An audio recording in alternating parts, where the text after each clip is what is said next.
everyone. Welcome back to part 2 of our introduction to straw millinery. This set of instructions is the fun creative part. I'm going to demonstrate 5 elements that are common to most bonnet trimming tasks. First, we will conduct the band that goes around the crown of your head. Then we will make the embellishment that goes on the back of the brim. Then the chin ties. Then the bavalet, which is meant to protect one's neck from the wind and sun. And for the afternoon's finale, I will demonstrate how to put together an open wreath silk flower arrangement that we will attach to the inside of your brim. So no time to lose, let's get started.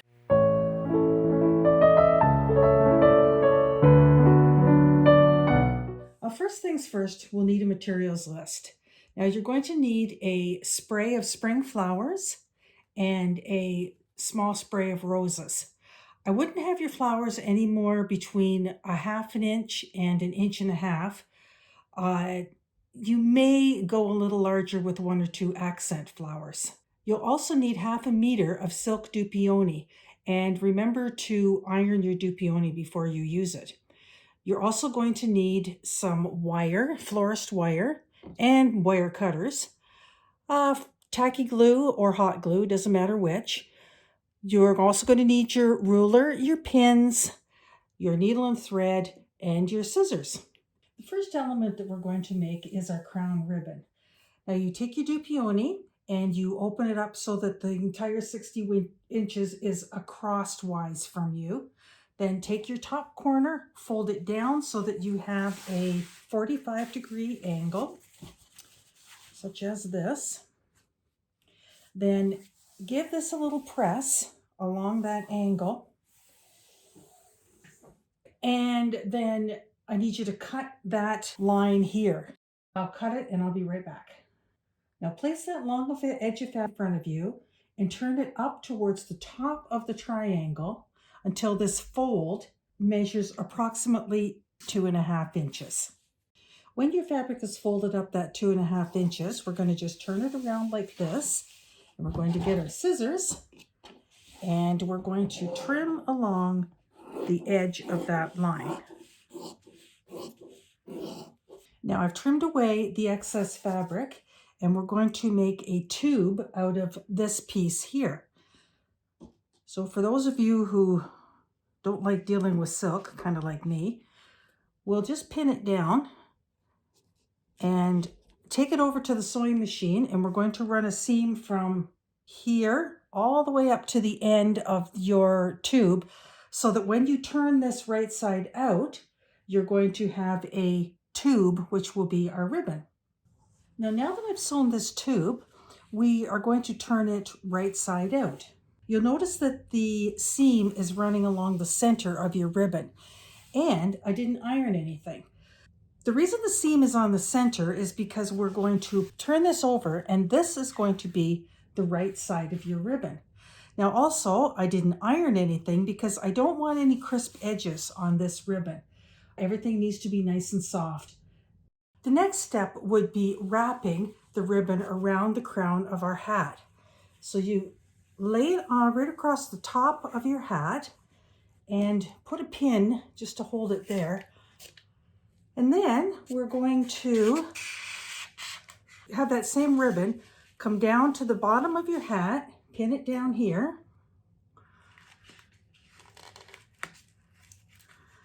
And then pull your other end of your ribbon around to the back of your hat until your edges are covered and they're not showing anymore. Now give that a little pin.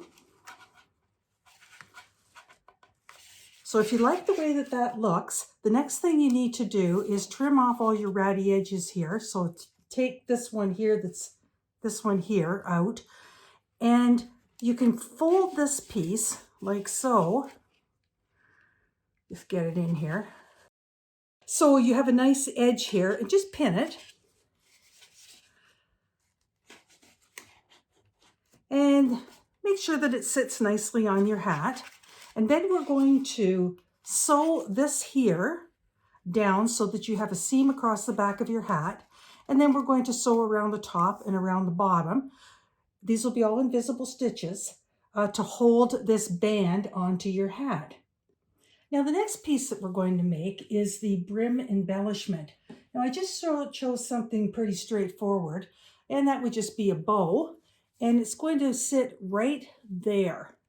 Now to make that bow, I need you to go back and get that piece of bias that you cut off to make the band.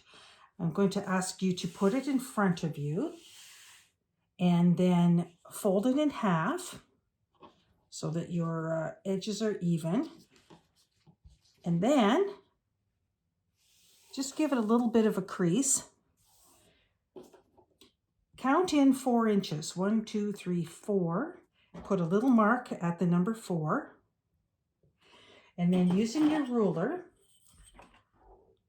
make another line like so. And then we're going to square it off at the top like so.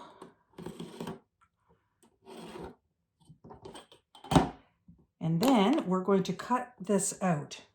Okay, when your fabric is cut into its rectangle, I need you to go to the sewing machine and sew from here to probably about there. And then we need to go from here up and then across. And the reason we're using this little piece right in here is because we're going to use that space to turn your fabric so that we'll have the outside of our bow. Now I've turned my rectangle right side out, and you can see there's a little hole there from where it was turned. So all we're going to do is just make this as flat as you can and run a slip stitch from there to there just to close that piece up. You notice I didn't iron anything because we want those nice rounded edges. We're going to set this piece aside and we're going to make the middle of the bow. Now to make the center of the bow, we're going to do the same thing that we did when we made the ribbon for the crown of your hat. Take one of those little triangles that were part of those scraps that you just made and fold it up to approximately 1.5 inches. Should be about 1.5 inches. Oh, not quite. Okay. So about 1.5 inches. There we are. Now we're going to sew from here to here. We're going to cut off this little edge here, and then we're going to turn this piece right side out. And I'll be right back. Now you see I've turned the tube and our seam is now in the center again. So as I said, we turn it over and this is the side that we're going to use. Now set this piece aside and go back to the rectangle that you just created. We have a rectangular piece and we're going to make it look something like this. And the way that I do this is I eyeball my piece of fabric into thirds. So we're going to do a pinch pleat here, then a pinch pleat about 1/3 of the way out again, and then another pinch pleat 1/3 of the way out, so that your top and your bottom edge are resting on the very top of your work surface. We mark approximately the center, and we're going to pin that. There, so we have the shape you're looking for. Now we need to attach the center of the bow, and that's where this little piece here comes in. So the center of the bow will just be wrapped around like so, and we'll just give it a little fold, and then we're going to pin it at the back. There it is, pinned at the back. So then we're going to trim away all this excess fabric and we're going to sew the back together. So you're not going to see this part of the bow. So when you're finished, it's going to look like this. Now when your bow is finished, we're going to place it on the hat wherever you want. In my particular case, I'm just going to put it at the very top of the crown and I'm going to sew it down with a lock stitch here, here, here, here, and one at the bottom where you don't see. We don't want to sew this right down firmly because it'll lose that pretty airiness that you're looking for with the top of your bonnet. So now I have the bow attached to the top of the hat. Looks kind of cute there. The next piece will be the bavalet. Now to make your bavalet, cut yourself another piece of silk 8 by 36 inches long and turn it right sides together, run a seam along the top, the side, partway along the bottom, skip so you can turn it right side out, and then along the rest. Now we have the rectangle that is going to eventually become our bavalet. Now the way to do this is it's going to need to fit around here and here, and then it will be all gathered and attached to the back of the hat. I would like you to run stitching about 1/2 inch down, and then we're going to pull that up and gather it so that it fits around here to here of our hat.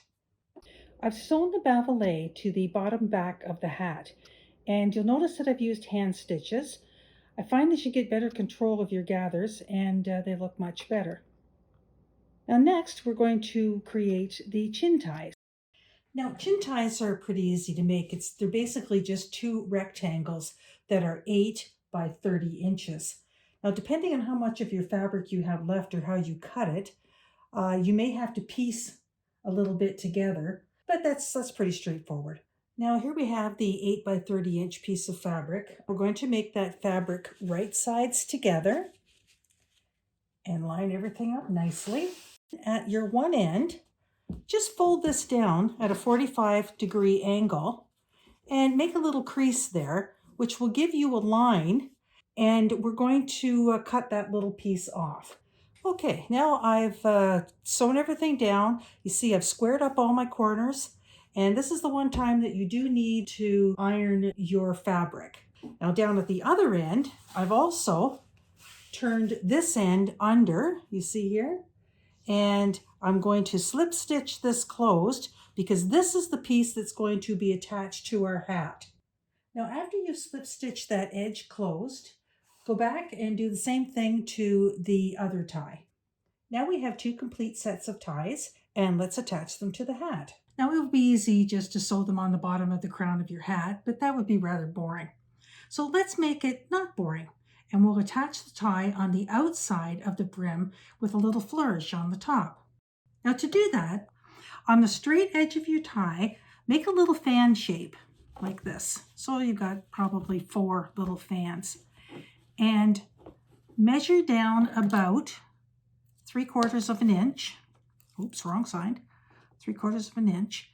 And hold it there with a pin or a clip or something like that. And then take your needle and thread and run an in-out stitch right across the edge here. See there? And that will anchor your fan down. And now I've sewn my pleat down at the side, you can see here. And then I've opened it up into a little fan shape. Now that little fan shape is going to sit on the side of your hat where the bottom of your brim and the edge of your bavalet meet. And we'll sew it down right there. Then we will run a very small stitch along the edge of your fabric and attach it to the edge of your brim right down to the very bottom. There we have the side view of the bonnet, and you can see where I've taken the tie. I've made the little accordion pleats. I've tacked it down here. Then I've put a stitch in here, another one over here to hold the tie down really well. Then up here at each of the little pleats, I've put a tack just to keep them in place. And then just to give it a little extra more strength, as I ran another stitch down the side of the brim so that when the hat is on, this is going to pull and it'll be nice and strong. So when you're finished that side, go around and do the same thing to the other side, and then that will complete off the fabric part of our bonnet. And the next part, which is my favorite, is putting together the flower half wreath. Before you start your half wreath, cut the branches from your spray with your wire cutters. Bend each set of flowers off of your spray and just go in with your wire cutters and clip them off like so. You'll end up having a group of small sprays that look something like that. Now take your spray apart and rearrange everything so that you have a line of flowers, or a half a wreath, about 14 inches long. The way that I have them set here is they're out pretty loose. We need the flowers, when they're put together, to be relatively tight because all of this is going to be squished inside the brim of your hat. Now, when arranging your flowers, you can either use glue, or you could use thread, or you can use millinery wire to hold everything together. I like to start in the center on a piece of felt. Here's my piece of felt, and I'm going to start from the center and work out. So these little roses here are going to be kind of like the bed that the little purple flower sits in. So they will sit in here, and then I'll put my purple flower there. And once I get it how I like, I get the arrangement how I'd like it, then I'm going to use a hot glue gun and I'm going to glue everything down. When building your flower composition, try to remember to keep your flowers pretty tight into each other. Now I'm going to just start this one, and I always like to work from the outside in. So I'm going to put a little glue there on the very edge, and then another one here on the very edge. And then I will start arranging my roses next to my base ones. I'm going to put one there and one here and so on. And you'll notice that I've gone in with a needle and thread. I just wanted to make these a little stronger because the rest of the pieces are going to be rather heavy and I don't want everything pulling out. So now that I've set something up that's going to look nice for the center of my hat, then I'm going to add my flower. And I'll put the flower like that. And I think I'll just use a little bit of glue to do that. Now the next element of our arrangement will be the edge pieces here. And all I'm going to do is just glue them or stitch them to the back. And when they're in there, if we don't feel that it's full enough, we'll add some more flowers in between. Now you see what I've done here is taken a bunch of little flowers and made a tiny bouquet, and then I wrapped those in floral wire, and then I glued the little bouquet to the little piece of felt, and I did the same thing on the other side. So what we're going to do is just keep building these little bouquets out until we get to that 14 inches, and you can see it's just starting to take on some nice shape now. Okay, so I'm going to finish this up and I'll come back with the finished product. Now here's our bonnet, ready to have the flowers inserted. And here's our flower wreath. We want to take this wreath and push it as close to the break between the brim and the crown as you possibly can. I've got it in there. Then I'm going to take a needle and thread, and I'm going to go from the back to the front, and I'm going to sew this piece right onto the hat. Now the wreath has been set in and it's attached onto the top nicely. We're going to push the sides back towards the crown as much as we can get it so that it's nice and tight in there. And then once you're happy with how it looks, you can either glue it or you can sew it down. In this particular case, I think because there's such little tiny frothy pieces, I'm going to glue this down, and I'll be back in just a minute. Now, one thing I did want to mention before we go on, most pieces of millinery embellishment were sewn on by hand. Now, the glue of the time wasn't strong enough to hold as well as it does now. So this method is thoroughly modern. Later on, I will show you in another course how to attach flowers by hand. Now there we have a finished mid-Victorian straw bonnet. That concludes our class. Thanks very much for joining us today. Hope to see you again soon.